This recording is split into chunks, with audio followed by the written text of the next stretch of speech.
everybody. Welcome to our service online, and we're going to have a discussion kind of based on what John introed in his sermon a couple weeks ago, talking about our relationship with ourselves, that we have to know ourselves in order to relate well with God and with others.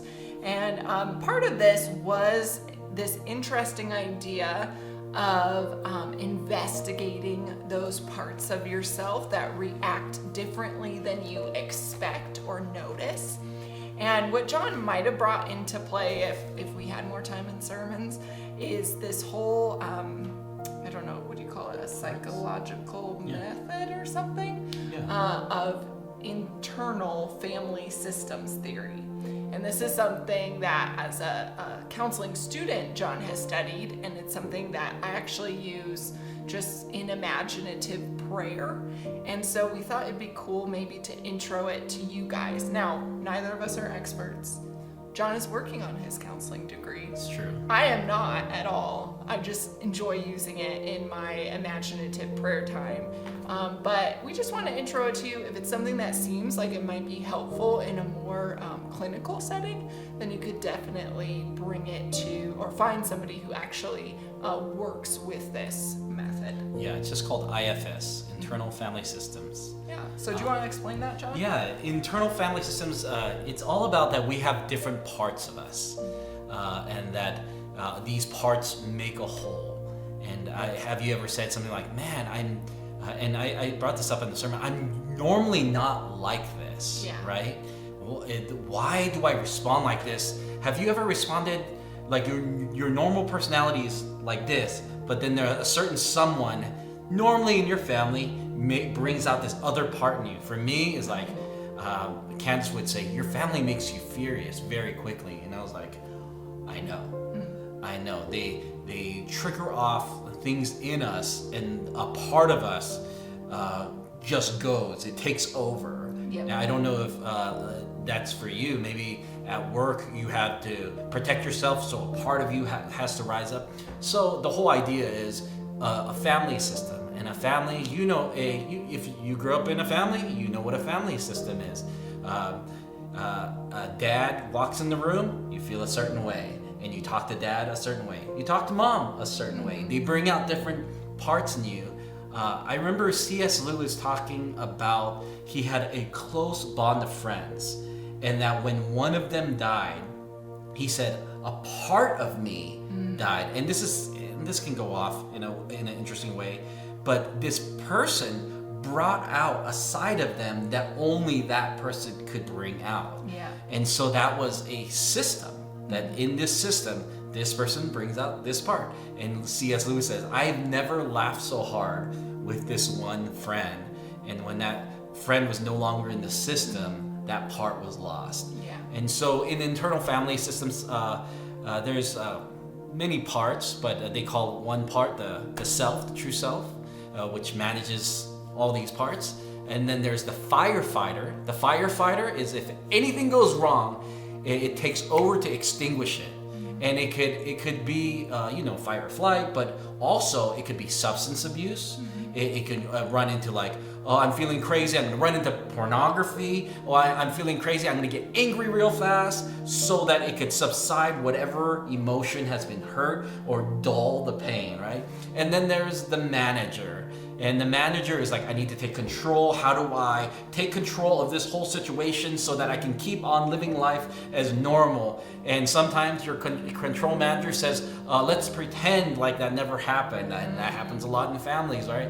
Let's pretend I've never felt that emotion. Let's never talk about it again. Yeah. And then there's the exile. Exile is the hurt you. That it could be the little kid that's wounded that you don't want to even look at. You're like, oh, hide that person away. That pain, that the person that has been harmed, shamed, that part of you. And a lot of times the manager and the firefighter work to hide that or really protect that person. And so they're not doing it, these parts are not working out of harming us, but played out, and we talked about it in another discussion, played out long term, it begins to harm us. And one of the big ideas is that normally as human beings, and we don't label our parts or anything like that, or maybe even think of ourselves as having different parts, but internally in our mind. But the whole idea is that often our human reaction is to tamp down whatever our extreme reactions are and hate that part of ourselves. But IFS kind of works they want you actually to dialogue with your parts and instead say, okay, this firefighter, this internal personality that always goes into this mode when an emergency happens, I am thankful that you are protecting me, but I actually want to grow in this way. I don't want to go to these things when I'm in this place.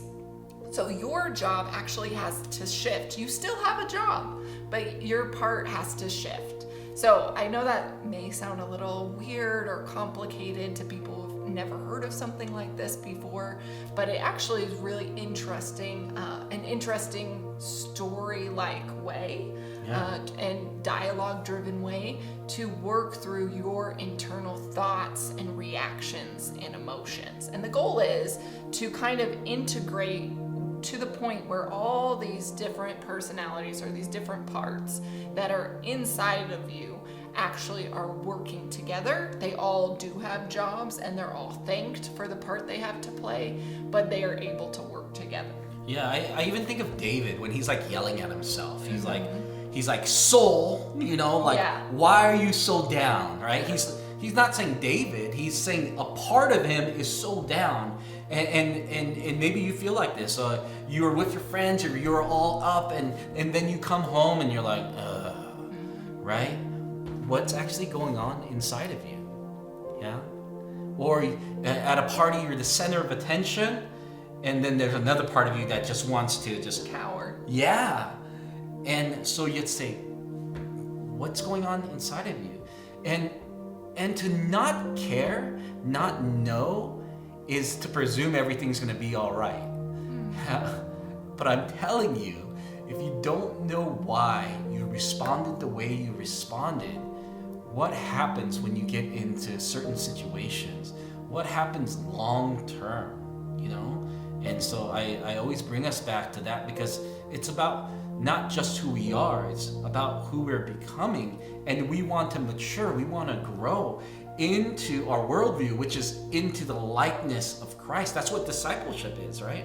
Discipleship isn't like, oh, be your true self and speak your truth. No, it's like, no, we want to be like Christ. There's an aim of the Christian life. We want to be and move and think like Christ, and that in our worldview, that's the highest way of being ourselves, is in total integration with the Spirit of God in us. And so there is this book called Boundaries of Your Soul, and it's all around internal family systems, but based around being your spiritual or your spirit-filled self. Yeah, and that's good to know. This wasn't based on a Christian model necessarily, but there are many Christians who have since taken it as a useful tool, because that's all it is a tool, and been able to integrate it with what we clearly see in Scripture too. That we have, even as you were talking about Romans 7, this part of us that does what we know we don't want to do. Man, that's so true. And if we don't get to know that part, but more importantly, if we don't get to know Christ, then we'll never be free of this, as he says, body of death. Yeah. And so this can be a great tool for really diving into that. For me, it's been a good tool just for imaginative prayer and being able to wrestle with God about certain things and ways I react and parts of me I don't like, and bring those before him.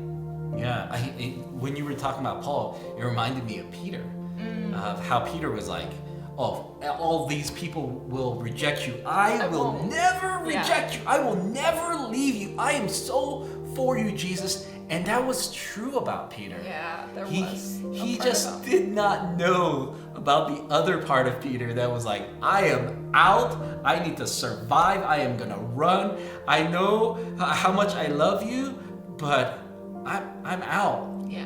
And then Peter, at the end of that, he was in the middle of seeing his two selves. And he was like, man, I am both this self and that self. And he was working to integrate that into a spirit-led self. Yeah.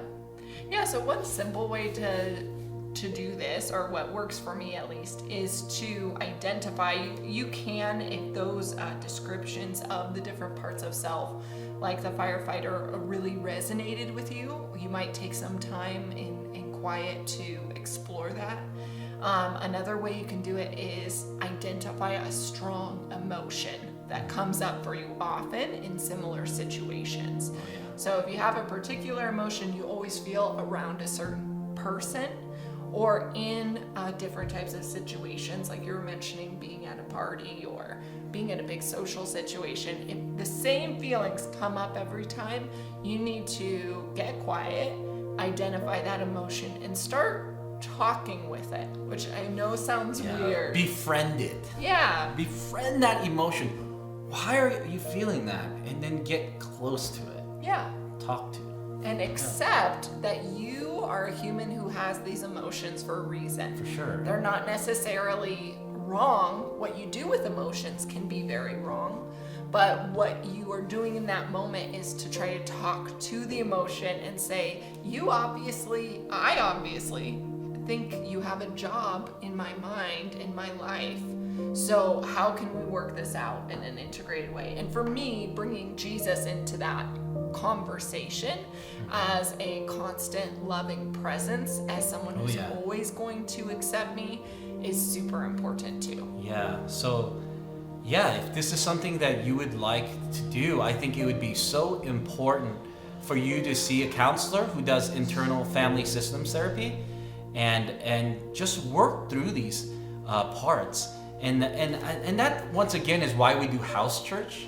We tell our stories, and then we have people from the outside asking us questions, knowing ourselves, and they bring a part of themselves into our story. And the way people listen to you and ask you questions are actually opening you up to knowing yourself as well. Yeah. So thank you, and I hope that this helped. But I hope that, like Hannah said, that we would be willing or courageous enough, and I really mean courageous enough, to get into our emotions so that we can be integrated, instead of saying, this is one part, this is another part, this is another part. No, how do we bring those things together under Christ, under being spirit-led? Yeah. All right? God bless you guys.